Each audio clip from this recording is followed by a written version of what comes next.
The political philosophy known as secularism is a result of the Enlightenment, a philosophical movement that changed the world. It's the result of the greatest pinnacle of human reasoning. It is the separation of church and state. It's about freedom. It's about equality. It's about no persecution and no special privileges based on religious belief.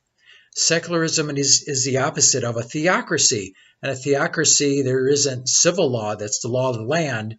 It's a specific religious law.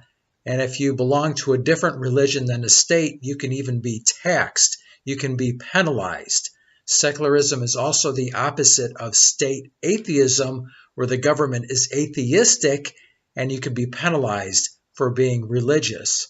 So anybody who cares about freedom and equality certainly doesn't want to live in a theocracy and certainly doesn't want to live under state atheism.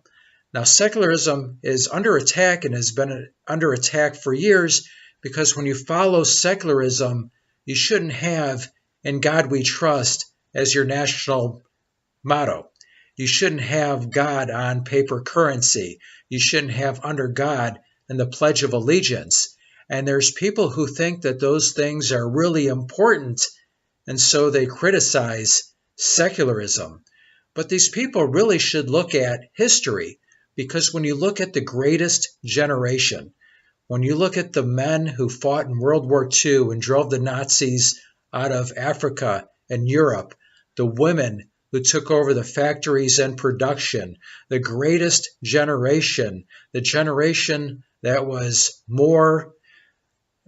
who loved their country more than anyone, who were more patriotic than anyone, and all the generations before them, they didn't have "In God We Trust" as the national motto. They didn't have God on paper currency.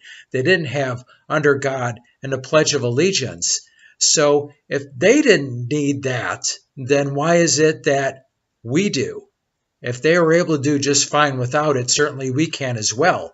Those changes came about in the 1950s, and it was ignorance. It was ignorance brought about by fear of communist Russia.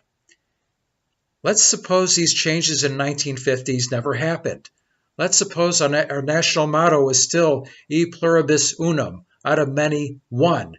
Let's suppose our paper currency still didn't have God on it. Let's suppose our Pledge of Allegiance still didn't have "Under God." What would be different? We would be just the same. We would have what was good enough for the greatest generation would certainly be good enough for us. Secularism is important. It's something to be valued.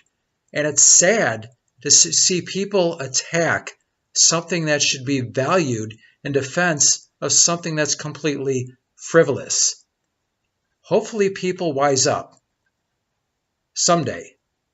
This is Jim Wall. Thanks for watching. Until next time. Cisco, do we have to leave all our good friends now? Only until next time, Pancho. Adios, amigos.